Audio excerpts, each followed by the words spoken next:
Karen's paint roller slapped my house like she was auditioning for a villain in a bad sitcom. The woman had the audacity to think her aesthetic vision trumped my property rights, and now my quiet life was a circus of red paint and rage. It all started 3 weeks ago when I, Daniel Harper, left for a work trip to Seattle. My cozy 2-story home in Willow Creek, a suburban haven with neat lawns and nosy neighbors, was left in the care of my sister, Emily, who'd pop by to water plants and check the mail. I'd lived here for 5 years, keeping my head down, mowing my lawn, and avoiding the Homeowners Association's petty dramas. But Karen Mitchell, the self-appointed queen of the HOA, had other plans for my absence. Karen was a walking stereotype, loud, entitled, and convinced her taste was law.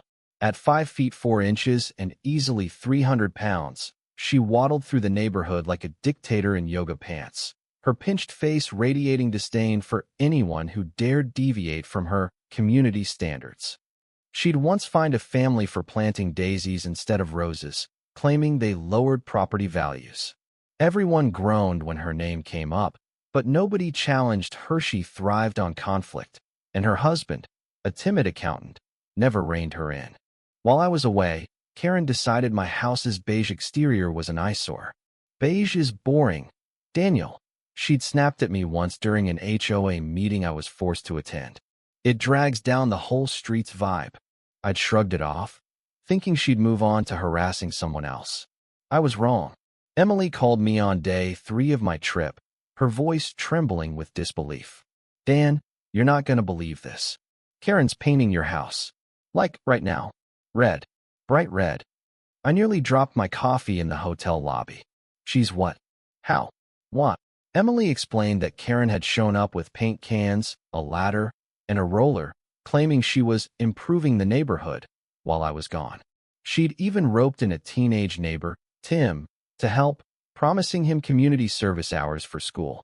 By the time Emily arrived to check my mail, half the front wall was a garish crimson, streaked with sloppy, uneven strokes.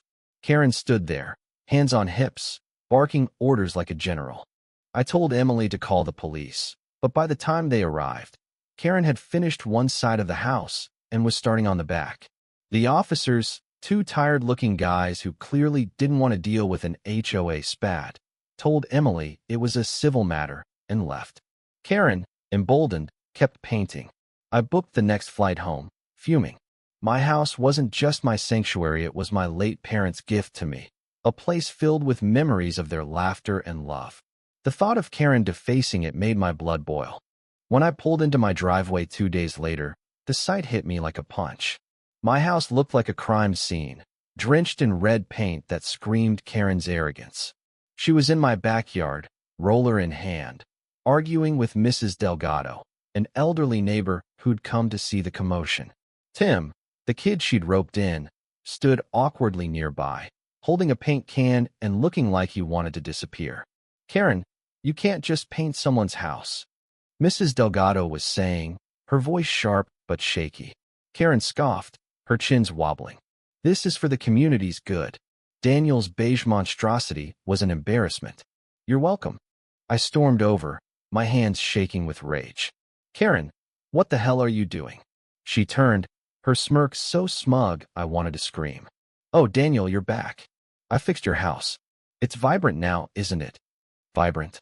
It looked like a giant tomato had exploded. I pointed at the dripping paint. "This is my property. You had no right. Get off my land."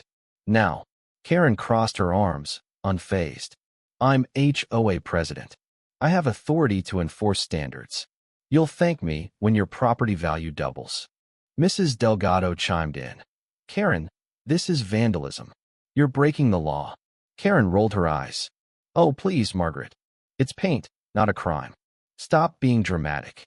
Tim, still holding the paint can, mumbled, "I didn't know this was wrong, Mr. Harper." She said it was okay. I softened at his nervous expression. "It's not your fault, Tim. Go home."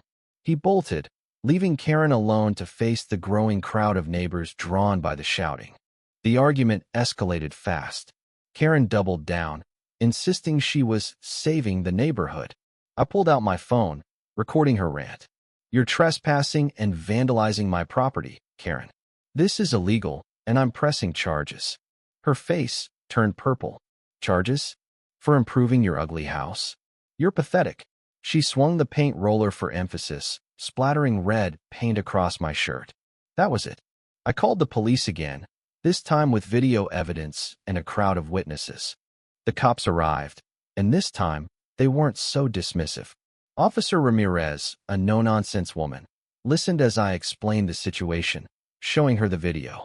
Karen tried to spin her story, claiming she had implied consent because I hadn't explicitly forbidden her from painting. Ramirez wasn't buying it. Ma'am, you don't get to decide what happens to someone else's property. That's vandalism and trespassing. Karen's jaw dropped. But I'm the HOA president. Ramirez raised an eyebrow. Doesn't make you above the law. They cuffed her, and the neighbors gasped as she was led to the squad car, still yelling about community standards. I felt a mix of relief and pity. Karen's ego had built her a throne, but it was crumbling fast. The next day, I filed a formal complaint with the HOA board, demanding her removal as president. Mrs. Delgado and other neighbors backed me up, sharing their own stories of Karen's bullying, fining people for minor infractions, berating kids for playing too loudly, even trying to ban a veterans flag display. The board, tired of her reign, voted her out unanimously. The legal fallout was swift. Karen was charged with vandalism and trespassing, facing fines and community service. Her husband, mortified, apologized profusely, saying she'd always been overzealous, but he hadn't realized how far she'd go. I hired a contractor to repaint my house back to beige. Thank you very much, and sent Karen the bill, which the court ordered her to pay. The neighborhood buzzed with the story for weeks, and Karen's red house fiasco became local legend. But the real victory wasn't just the paint or the charges. It was the shift in Willow Creek. People started speaking up at HOA meetings, pushing for fair rules and less micromanaging. Mrs. Delgado took over as interim president, and her kindness brought a new vibe to the community. Tim, the kid Karen had manipulated, even stopped by to apologize again, and I told him to let it go. Had been caught in her storm, just like the rest of us. Karen, meanwhile, faded into the background. Her house went up for sale a month later, and I heard she and her husband moved to a condo across town. Some said she was still ranting about ungrateful neighbors, but nobody missed her. My house, now beige and peaceful, stood as a quiet reminder. No one, not even an HOA tyrant, gets to rewrite your story without a fight. The lesson wasn't just about Karen's fall. It was about standing up, about community over control, about the small acts of defiance that rebuild what's broken. I walk past my front door every day, grateful for the beige, for the neighbors who had my back, and for the simple truth that even the loudest bullies can't paint over what's right.